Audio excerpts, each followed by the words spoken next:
신약 성경에만 은혜라는 단어가 약 155번 나온다고 이렇게 연구하신 분이 기록한 것을 봤습니다.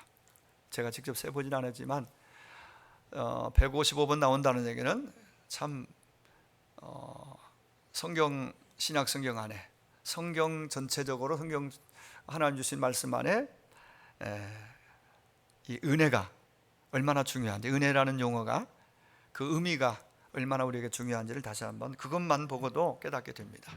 오늘 본문 내용만 봐도, 또 우리 드린 찬양 44장에서도, 또 드리는 우리 찬양 복음성과 이런 내용 가운데 은혜라는 단어도 많이 나오고, 은혜를 이게 풀어서 우리의 고백으로 드리는 그런 문장들도, 내용들도 참 많이 담겨 있음을 봅니다. 자, 은혜를 우리가 아는 것만큼 은혜 안에 살아야 되는데, 은혜를 받은 만큼 또 은혜를 끼쳐야 되는데 과연 그렇게 지내고 있느냐, 살고 있느냐. 몰랐을 때는 은혜를 모르니까, 은혜를 받기 전에는, 은혜를 받기 전이니까 그렇다 치고, 은혜를 알고 은혜를 받았다면은, 은혜를 알았다면은 거기에 걸맞게 사는 것이 주님의 기쁨이고 은혜 주신 분의 아마 마음일 거예요. 그런 면에서 오늘 여러분에게 이 말씀을 통해서 하나님이 우리에게 선물을 주셨습니다. 은혜를 주셨습니다. 그러면 오늘 제목처럼 하나님이 뭘 주셨는데, 그럼 우리가 어떻게 살아야 되느냐, 이 부분은 우리의 몫이잖아요. 그게 우리의 미션입니다.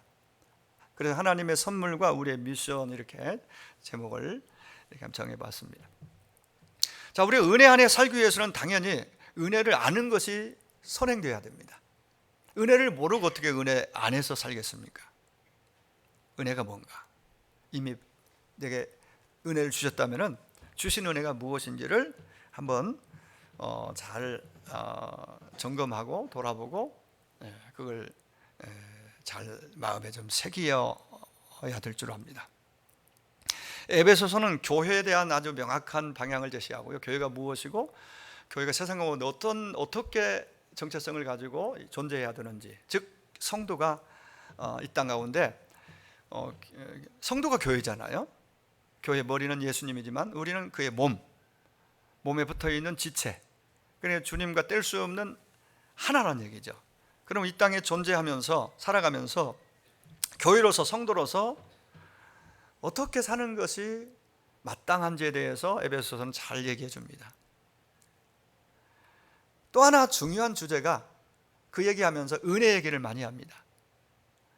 그 은혜를 얘기할 때는 이미 은혜를 주셨다, 우리는 받은 자요, 이미 하나님 주셨다고 말합니다. 가장 큰 은혜를 이미 주셨고 우리는 받았는데, 이 은혜에 대한 얘기를 1장에서는 큰 하나의 그림으로 이렇게 보여준다고 그랬죠.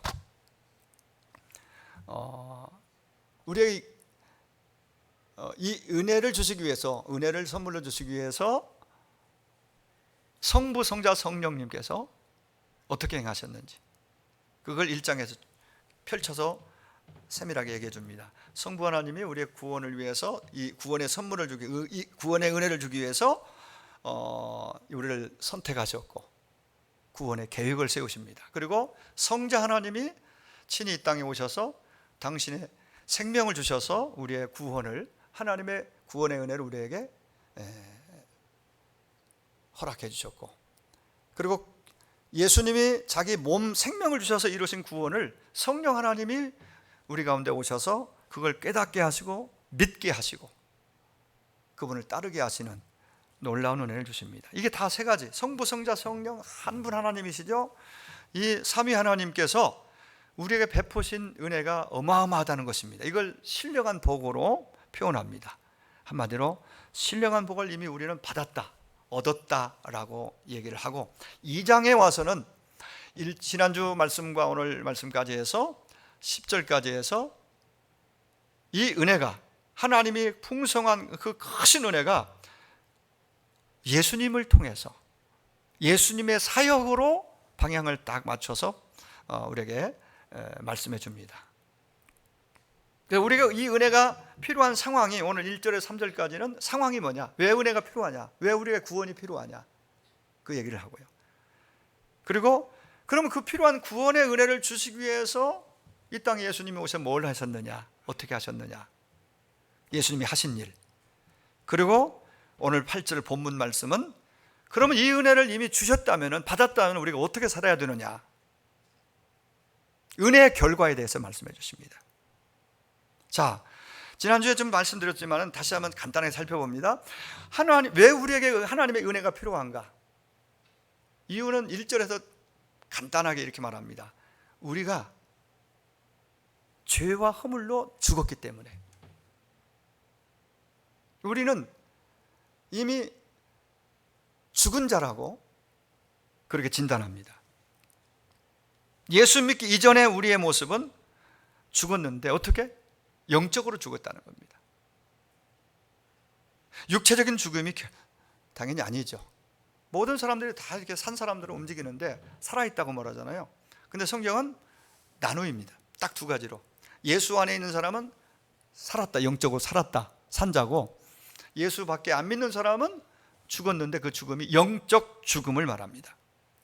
지난주에 얘기했듯이 나뭇가지가 원줄기에서 딱 잘리면은 당분간은 뭐 몇 분이 될 수 있고 몇십 분이 들고 하루 동안도 비슷하게 붙어 있는 거나 떨어져 나온 거나 별 차이 없이 그 푸르름과 그 생기가 그대로 남아 있을 수 있습니다. 그러나 하루, 이틀, 열흘 지날수록 바싹 말아버리고 말죠.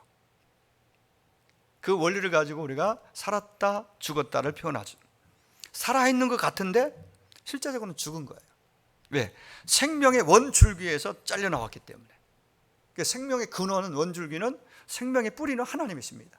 하나님에게서 하나님 그거 보고 나오고 안 믿는, 불신하는 순간, 하나님을 불신하고 믿지 않고 자기가 주인되어 자기 식대로 자기가 살아가는 인생은 성경은 영적으로 죽음으로, 영적 죽음으로 말합니다.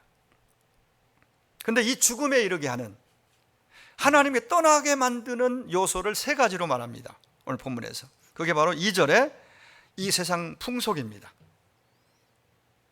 세속주의입니다. 이게 작게 시작해서 우리를 전체를 완전히 무너지게 만들 수 있는 게 세속주의예요. 그래서 하나 양보하고 두 개 양보하고 작은 거라고 우리가 양보하다 보면 세속주의의 세속적인 삶이죠.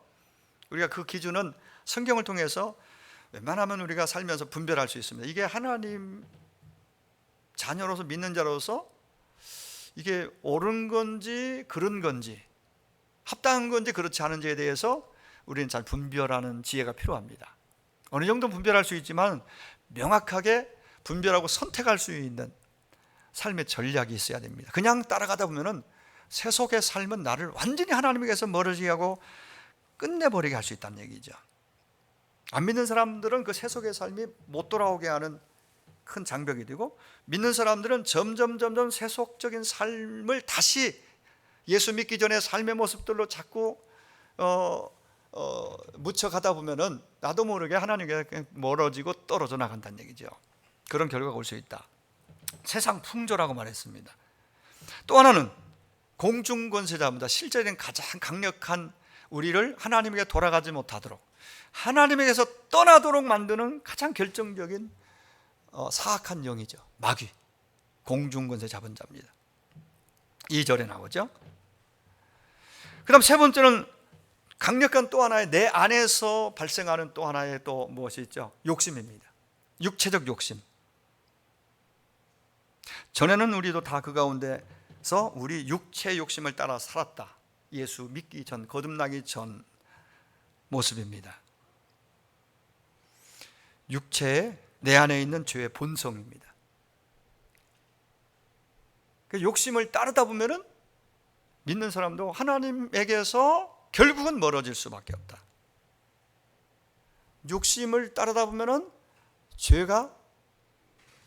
죄에 내가 연루되어서 죄로 흘러갈 수밖에 없다. 그 욕심이 잉태하면 죄를 낳고, 죄가 장성하면 바로 어떻게 돼요? 사망을 낳는다 그러죠. 결국은 근본 시작이 욕심이에요. 하나님을 떠나면서 우리에게 들어온 유입된 것이고 사단이 준 거죠. 사단으로부터 온 거죠. 근데 그 욕심이 예수 믿고 나서도 완전히 사라진 게 아니잖아요. 이 본성, 우리 안에 있는 본성, 우리 죄의 본성의 욕심. 아무튼 이렇게 세상 풍조, 세속적 삶 풍조, 그리고 공중권세 잡은 악한 영 마귀, 그리고 내 안에서 일어나는 끊임없이 발생하는 욕심, 이런 것들이 하나님에게서 우리를 자꾸 멀어지게 하고 다가가지 못하게 만든다는 얘기예요. 수많은 이런 위험들이 곳곳에 도사리고 있습니다. 그렇기 때문에 우리는 한순간도 하나님의 은혜가 아니면은 이 땅 가운데 하나님의 자녀로서의 삶을 제대로 살아갈 수가 없습니다. 우리 호흡마저도 주님의 은혜라는 고백이 아마 이런 맥락에서 나온 고백이라고 봐요. 모든 것이 은혜라는 것입니다. 은혜가 아니면 살아갈 수가 없습니다. 이 은혜가 나를 살렸고, 그것이 바로 예수님을 통해 우리에게 베풀어 주신 하나님의 놀라우신 은혜입니다. 그 은혜가 본문 8절에 보면 두 가지 과정을 통해서 우리에게 이루어졌다고 말합니다. 그리고 10절에서는 그렇기 때문에 이 은혜가 우리 안에 이루어졌다면, 은혜를 받았다면 10절에서는 당연히 그 결과론적으로 이렇게 나와야 된다라고 얘기하는 것이 오늘 10절이에요. 그럼 그 앞에 있는 내용 다시 간단히 요약하면 그 은혜라는 단어예요. 너희가 그 은혜에 의하여 라고 말합니다. 하나님의 선물인 은혜에 의하여로 출발합니다. 우리가 예수 믿음 크게 두 가지가 달라집니다. 소속이 달라집니다. 상태가 달라집니다. 마귀 소속, 마귀의 지배 아래에서 하나님 소속, 하나님의 자녀로서 이제 상태가 달라집니다. 존재 자체가 달라지는 것입니다. 또 하나는 영적 거주지가 달라집니다. 근데 놀라운 것은요, 예수 믿었다는 얘기는, 믿고 달라진 두 가지는 완료형이에요. 미래형이 아니고 앞으로 그렇게 될 것이다가 아니라, 예수 믿어요? 진짜 예수를 믿고 거듭났어요. 그러면 이미 하나님의 자녀가 되었잖아요. 자녀가 된 거예요. 하나님 백성이 된 겁니다. 소속이 하나님 나라예요. 하늘나라 시민권을 받은 자라고 그렇게 우리에게 설명해 주십니다. 우리의 소속이 어디냐 하는 것이 우리의 신분을 결정합니다. 우리가 하나님의 자녀요, 하늘나라 시민으로서 이 땅에 존재한다면, 그렇게 살고 있다면, 하나님은 오늘 또 우리를 향하여 끊임없이 손을 내밀고 은혜를 주시는데, 우리가 깨닫지 못해서, 보지 못해서 내 고집대로 행하다가 많은 인생의 쓴맛을 보기도 합니다. 그걸 통해서 또 깨닫고 돌아오고, 또 그걸 통해 다시 믿음이 세워지고, 뭐 그런 또 하나의 과정이기도 합니다만은, 어쨌든 우리가 하나님의 자녀이기 때문에, 이미 하나님의 자녀가 되었고, 이미 하늘나라에 속한 자가 되었고, 시민권을 소유한 자가 되었다라고 말하면서, 그렇기 때문에 하나님은 우리가 많이 부족하고 연약하지만은, 어쩌면 그렇기 때문에 더더욱 우리에게 관심을 가지고 끊임없이 우리를 이끄시고 우리에게 공급해 주시고 도와주시는 분입니다. 그분이 우리 아버지이기 때문에, 그분이 나의 하나님이기 때문에 그렇다고 봅니다. 세상 끝날까지 그래서 함께 하시고 책임져 주시겠다는 말씀을 주시는 거예요. 도와주겠다고 말씀하십니다. 이유는, 다른 이유는 없습니다. 네가 내 자녀니까, 네가 나의 백성이니까, 네가 나에게 속한 하늘에 속한 자이기 때문에, 하나님이 끝까지 보이지 않지만, 때로는 느껴지지 않지만은, 하나님께서 여러분과 저의 삶을 책임져 주신다는 사실을, 자녀이기 때문에 은혜 주신 그분께 책임져 주신다는 사실을 여러분 기억하시고, 그리고 믿으시기를 바랍니다. 이런 믿음이 내 안에 들어오고 확신이 생길 때 우리는 세상을 담대하게, 그리고 주신 평강을 내가 세상에 쏟지 않고 살아갈 수가 있어요. 이 확신. 자, 그리고 믿음으로 말미암아라는 이 부분이에요.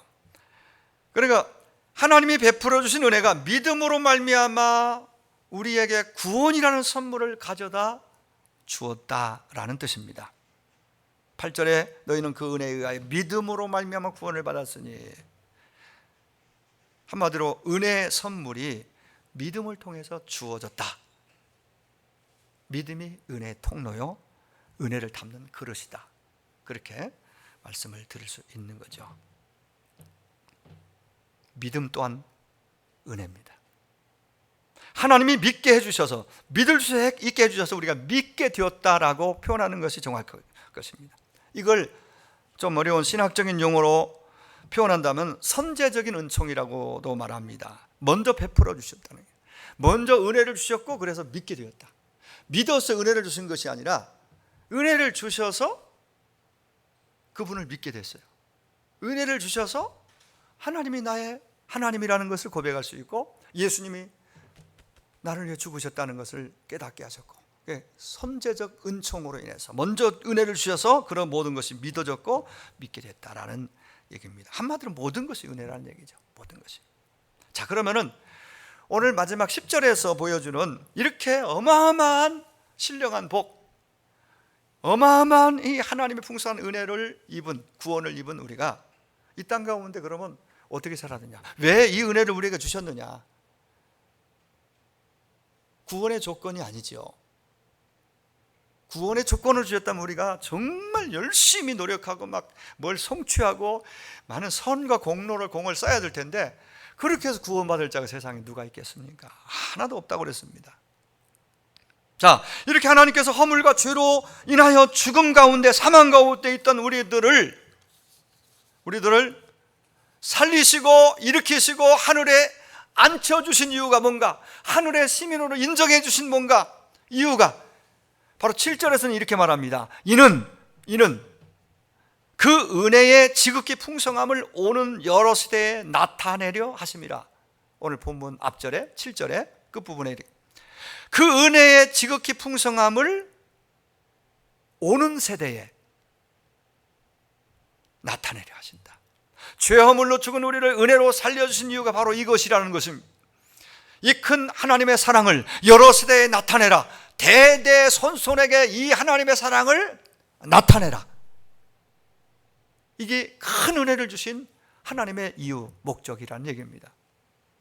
그러면 그렇게 나타내라 하신 그것이 무엇일까요? 그것이 뭘까요? 오늘 본문에서 우리에게 드러내 보여주고 있습니다. 그것은 바로 그리스도 예수 안에서, 그리스도 예수를 통해서 그리스도 예수와 함께 우리에게 주시는 하나님의 그 크신 사랑, 그게 복음이죠.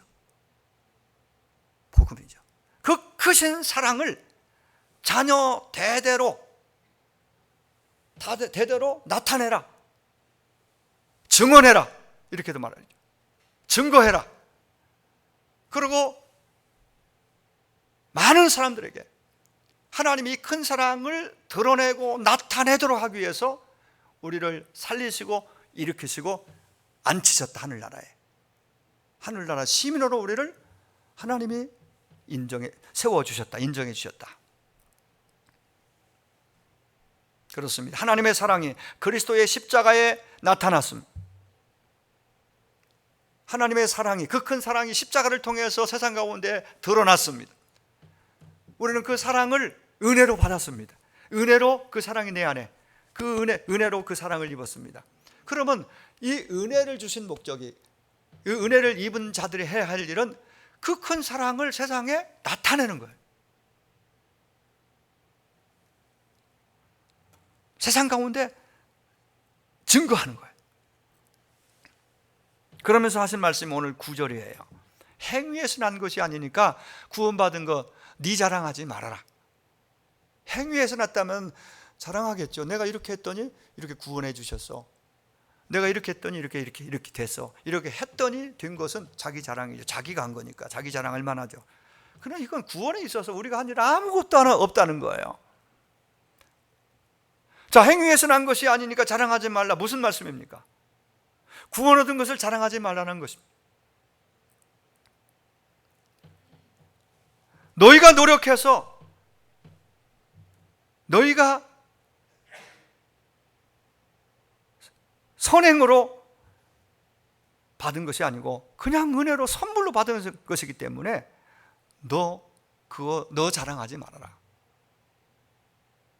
그러면 구원에 있어서 우리가 입을 꽉꽉 다물고 살아라는 얘기일까요? 이미 말씀드렸듯이 아닙니다. 그리스도 예수 안에서 예수와 더불어 예수와 함께 예수를 통하여 예수로 말미암아 이루신 그 십자가의 사건, 그 크신 하나님의 사랑을 자랑해야 됩니다. 그 하나님의 사랑, 복음을 자랑해야지 너 자신을 자랑하고 네 잘됨을 네가 잘해서 잘된 것이냐 그 자랑하지 말아라. 구원도 마찬가지고요. 내가 잘 된다면 그 또한 하나님의 은혜니까 하나님이 하셨고 하나님의 은혜라는 것을 드러내야지. 네가 드러나고 네 자랑하면 그것은 은혜를 저버리는 일이고 은혜를 모르는 모습이다. 이렇게 볼 수가 있겠습니다. 이것을 본문 10절에서는 선한 일과 연결시킵니다. 선한 일. 우리는 10절 한번 읽어보실까요? 다시 한번 10절 다 같이 한번 띄워줄 수 있나요? 아니면 성경 보시면서 한번 같이 10절, 오늘 본문 10절이에요. 시작. 우리는 그가 만드신 바라 그리스도 예수 안에서 선한 일을 위하여 지으심을 받은 자니 이 일은 전에 하나님이 예비하사 우리로 그 가운데서 행하게 하려 하심이라. 아멘. 자, 보세요. 우리는 그의 만드신 바라. 10절에 그리 시작되죠.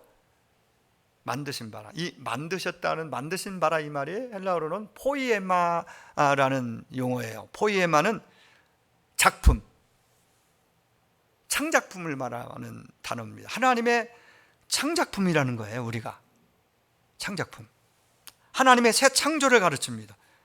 다시 말하면 하나님의 새 창조물로 이 창조물, 이 포이에마는 그리스도 안에서 구원받은 저와 여러분 성도들을 의미합니다. 구원받은 성도들을 일컬어 하나님의 포이에마, 하나님의 포이에마. 우리는 그분이 우리를 만드셨다. 창조, 구원받은 그 사건을 두고 얘기하는 겁니다. 고린도 5장 17절에 새로운 피조물이라고 그랬죠. 개조한 것이 아니에요. 조금 바꿔서 우리를 너 이제 됐어 이 정도면 하나님의 자녀 어떤 이런 얘기 아니라 완전히 새롭게 창조, 새로운 피조물이 되었다고 말하잖아요. 그럼 왜 그렇게 어마어마한 그 은혜를 우리에게 입혀주셨을까요? 그 10절에 확실하게 그 이유를, 목표를, 그 목적을 얘기해 줍니다. 그건 바로 다 같이 한번 받아 할까요? 선한 일을 위하여. 선한 일을 위하여. 이거 위하여라는 이 말의 뜻을, 위하여를 뜻하는 전치사가 원래 목적과 방향을 나타내는 용어예요. 에피라는 말인데 목적과 방향을 가리키는 말. 왜 하나님이 우리에게 은혜를 베푸셨는가? 왜 이 어마어마한 구원을 선물로 주셨는가? 우리가 선하기 때문이 아닙니다. 우리의 선이 원인이 아니라 목적입니다. 착하고 의롭기 때문에 은혜를 주신 것이 아니라, 구원을 주신 것이 아니라 착하고 의롭게 살으라고. 그렇다면 이미 결론이 났잖아요. 우리는 구원받았다면 착해져야 되고 선해져야 됩니다. 예수 믿는다는 의미가 착함과 선함으로 드러나야 됩니다. 여전히 똑같다면, 그리고 안 믿는 분들과 별 다를 게 없다면 잘못 믿는 거든지 아직 구원을 안 받았든지 둘 중에 하나일 거예요. 잘못 믿든지 아니면 구원을 안 받았으니까 똑같이 되는 거죠. 착해져야 됩니다. 선해져야 됩니다. 선을 위하여 그 어마어마한 대가를 지불하고 우리를 구원해 주셨다라는 얘기를 하고 있는 거예요. 우리가 받은 은혜는 이제 우리의 삶 가운데 사랑과 섬김을 통해서 표현되는 것이 극히 정상적인 겁니다. 그렇습니다. 우리가 착하게 살고 선한 일에 열심내야 하는 이유가 구원받기 위해서 절대 아닙니다. 이런 이론, 이런 교리를 가지고 보이지 않게 너 그렇게 살아 구원받겠어? 그렇게 살아서 구원받겠어? 이렇게 살아야 구원받아. 이런 표현들은 사실은 구원을 거기다가 결부시키는 잘못된 거예요. 아니, 그게 아니라 구원받았다면 구원받았기 때문에 이렇게 살아야 돼. 이렇게 살아야지. 이렇게 나가야 되죠. 구원 받기 위해서 이렇게 살아야지가 아니라 구원 받았기 때문에 이렇게 사는 것이 정상이야. 이게 표현이 맞는 거예요. 구원받은 자로서 선한 일을 통해서 하나님의 살아계심을 세상 가운데 드러내고 나타내는 것이 하나님의 뜻이고 무리를 구원하신 은혜를 우리에게 부어주신 하나님의 목적입니다. 그렇습니다. 선행은 구원의 근거가 아니라 구원의 목적이요 구원의 결과입니다. 그게 구원받은 증거가 뭐예요? 선행이에요. 착함이에요. 의의 열매예요. 좋은 사람이 돼야 돼. 예수 믿는 사람. 좋은 사람의 기준은 뭐 우리가 한 가지로 딱 얘기할 수는 없죠. 좋은 사람이 돼야 돼. 언어에서 있어서. 생각은 뭐 생각까지는 알 수 없지만은 밖으로 드러난 모든 삶의 모습들이 착하고 좋고 언어도 아름답고 행동도 빛을 발해야 됩니다. 아마 주님이 그걸 기뻐하시고 원하십니다.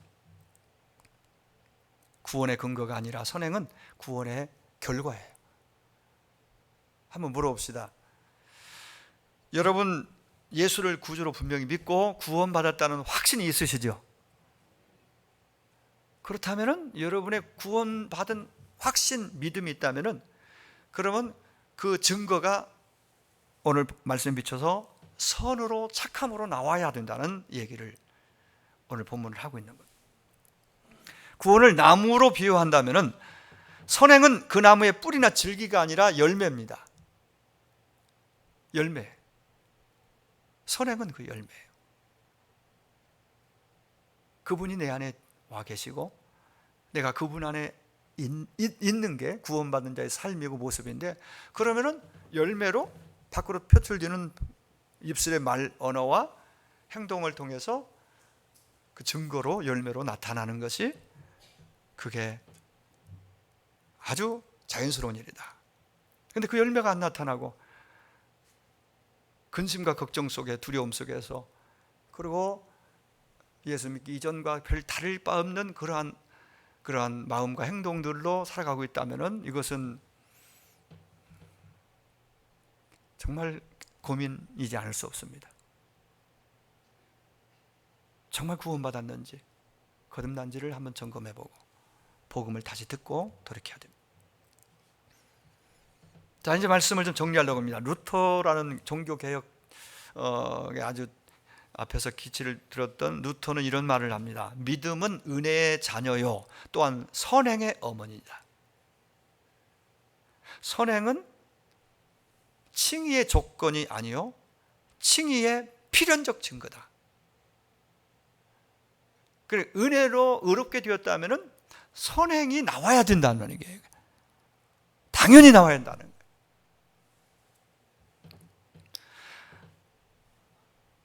은혜에서 믿음이 나온다면 믿음은 또한 선행을 낳는다 이렇게 볼 수 있습니다. 좋은 뿌리에서 좋은 가지가 나오고 좋은 가지에서 좋은 열매 나오듯이 은혜는 반드시 믿음을 낳고 믿음은 반드시 선행을 낳는 그러한 원리 봅니다. 히브리서 12장 28절에 우리에게 좋은 정보를 줍니다. 우리가 흔들리지 않는 나라를 이미 받았다고 말하면서 그리고 거기다가 덧붙여 은혜를 받자 그래 말합니다. 하늘나라를 흔들리지 않는 천국을 약속받았고 그럼 이 땅에 어떻게 은혜를 세상에 흘러보내는 자로 살려면 은혜를 받아야 될 거 아니에요. 그 은혜를 받자 그러면서 이로 말미암아 경건함과 두려움으로 하나님을 기쁘시게 섬길지니 하나님을 기쁨으로 경외함으로 두려움으로 섬기고 바르게 섬기는 것이 은혜와 관련되어 있어요. 또한 우리가 세상 가운데서 정말 예수 믿고 하나님의 자녀라는 산 증거가 우리의 삶을 통해서 그 은혜가 밖으로 이렇게 빛으로 나타나고 착함과 선행으로 나타나는 것이 이게 대단히 중요한 일이라는 것을 말씀해 주고 있어요. 그렇습니다. 은혜를 알았고 받았다면 우리는 하나님을 섬기고 세상을 섬기는 자로 나아야 됩니다. 믿음에서 선행이 나옵니다. 그 은혜로 인하여 우리 구원의 모든 것이 하나님의 은혜로 시작되었다는 걸 잊지 마시기 바랍니다. 하나님께서 예수님을 통해서 우리를 있는 그대로 받으시고 십자가에 살리시고 십자가에서 우리를 살리시고 이미 하늘에 속한 시민권을 우리에게 부여해 주셨다라고 분명히 말씀하십니다. 믿음으로 말미암아 여러분의 믿음의 파이프가 막히지 않았는지 한번 점검할 수 있기를 원합니다. 믿음도 하나님의 은혜라는 사실을 잊지 마시기 바랍니다. 왜? 그 모든 은혜, 또한 믿음조차도 하나님의 은혜라면은 왜 그 놀라운 것을 우리에게 입혀주셨습니까? 바로 선한 일을 위하여입니다. 우리가 은혜로 구원받은 것은, 이것을 선물로 우리에게 주신 것은 하나님의 영광을 위하여 선한 사람이 되어 착하고 선하게 살으라는 하나님의 목적을 우리는 놓쳐서는 안 될 것입니다. 그럼 여러분, 어떻게 사는 것이 선하게 사는 거예요? 선한 일을 위하여 그랬는데 어떤 게 선한 일이고 어떻게 사는 것에 선한 일을 위하여 사는 겁니까? 이거 물어보셔야 돼요. 하나님, 내가 지금 하고자 하는 이 일이, 이 대화가 하나님 보시기에 어떠하신지를 우리는 자주 묻고, 선한 일인지, 하나님이 원하시는 기뻐하시는 일인지에 대해서 우리는 그래서 생각하고 또 묻고 생각하고, 이러한 좋은 습관을 가져야 될 줄 압니다. 여러분, 착하게 산다, 선하게 산다, 기준은 바로 당연히 하나님 말씀이고 하나님입니다. 내가 아니에요. 그 누구도 아니에요. 예수님이고 하나님입니다. 그분이 주신 말씀입니다. 그래서 우리는 말씀을 모르면, 무지하면은 내 고집을 부릴 수밖에 없고, 내 고집대로 세상 방식대로 따라 살 수밖에 없어요. 그래서 말씀을 자꾸 듣는 거예요. 읽는 거예요. 배우는 거예요. 그래서 분별력이 생기고, 깨닫게도 또 하나 깨닫고, 예수 믿는다는 건 구원받았다는 것인데, 구원받았다는 건 어마어마한 하나님의 은혜를 이미 받은 것인데, 하나님의 자녀가 이미 되었고 하늘에 속한 영광스러운 하나님의 자녀요, 천국 시민권이라고, 시민권자라고 말씀할 만큼 우리는 그런 자가 이미 되었는데, 그렇다면 내가 어떻게 살아야 되지? 하나님이 뭘 기뻐하실까? 우리가 선을 위하여 살고 선하게 살고 착하게 사는 거, 너무너무 성경은, 오늘 본문은 당연하다고 말합니다. 그러면 여러분 한번 돌아보십시오. 지난 한 주 예수 믿고 난 이후로 여러분 착해졌습니까? 얼마나 선해졌습니까? 얼마나 선을 위하여 살고 있습니까? 눈에 보이는 것, 들려오는 것, 그런 것 때문에 쫓기듯 그렇게 살고 있지는 않는지, 우리는 다시 한번 머물러 서서 오늘 이 시간을 통해서 내게 들려주신 이 말씀이 삶의 기준이 되어서, 이미 우리는 은혜를 받았어요. 신령한 복을, 어마어마한 은혜를 입었어요. 천국의 시민권자요, 하나님의 자녀요, 영광스러운 하나님의 나라 백성이 되었습니다. 은혜로. 그리고 우리는 그래서 우리는 이제는 어떻게 살아야 되느냐? 착하게 살고 선하게 살아야 한다. 어떻게 사는 게 착하게 선하게 사는 것이냐? 그건 저나 여러분이 주님께 자꾸 묻고, 상황 앞에서, 관계 앞에서 하나님 물어봐야 됩니다. 그리고 말씀을 생각해내야 됩니다. 그 말씀을 통해서 깨닫게 된 것을 붙들어야 됩니다. 그리고 힘들어도 그 말씀대로 한번 삶을 들여서 나가야 됩니다. 하나님의 은혜를 헬라어로 카리스라고 그럽니다. 이 카리스의 은혜는 감사이고 기쁨이고 나눔이고 아름다움이고 섬김입니다. 제가 말씀드린 이 단어들 속 그 외에도 많은 의미들이 있지만, 이 단어만 여러분이 묵상하고 기억해도 내가 착하게 산다는 의미가 무엇인지, 모든 환경 속에서 내 안에서 감사함으로, 기쁨으로, 소화하고, 그리고 섬김으로, 나눔으로 살아가는 것이 얼마나 믿는 자로서 은혜 받은 자의 중요한 일인지를 다시 한번 생각하게 됩니다. 아무쪼록 은혜의 선물인 구원받은 자의 삶의 목적이 무엇인지를 알았습니다. 그냥 단지 예수 믿고 살다가 천국 가는 것이 아님을 알았습니다. 이 땅에 얼마큼 살지는 모르지만 사는 동안 정말 이제부터 나는 하나님이 기뻐하시는 삶, 착하게 살겠다, 선하게 살겠다는 너무나 큰 어떤 내용이지만은 일단 그렇게 결정해야 됩니다. 나는 착하게 살리라, 선하게 살리라, 하나님이 기뻐하시는 인생을 살리라. 그렇게 일단 크게 마음을 정하고 구체적인 삶의 현장 속에서는 하나님께 묻고 말씀을 펴고 그리고 듣고 따르면 될 것입니다. 그래서 하나님의 은혜로 하나님을 기쁘시게 하면서 또 그 은혜 안에서 오늘 우리 자신도 행복하고 기쁨이 있고 많은 사람들에게도 기쁨이 되고 행복을 주는 자로 살아가는 교회요 하나님의 백성 성도가 되기를 주의 이름으로 축원합니다. 기도하겠습니다. 이 말씀 붙잡고 하나님, 제가 그렇게 살기를 원합니다. 선한 일을 위하여 구원받은 자로서 증거가 있는 삶을 살기를 원하며 기도하겠습니다. 1분간만 각자 고백으로 기도합니다. 하나님 아버지 감사합니다. 오늘도 저들로 하여금 이렇게 함께 모여서 예배하고 주님을 찬송하며 예배하게 하셨고, 또한 오늘 들려주신 말씀을 통해서 사도 바울을 통해서 에베소 교회 주신 말씀을 통해서 오늘 우리에게 들려주시니 감사합니다.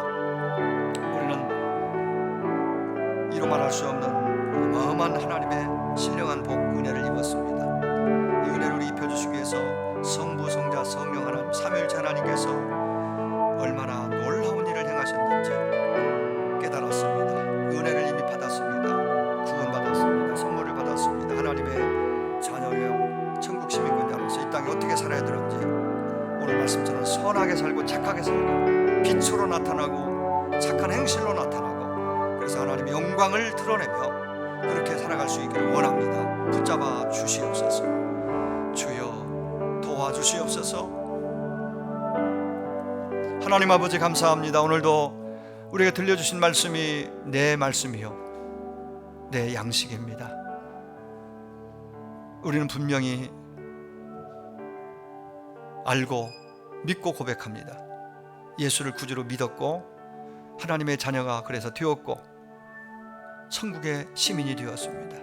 하늘에 속한 자로 이 땅에 삽니다.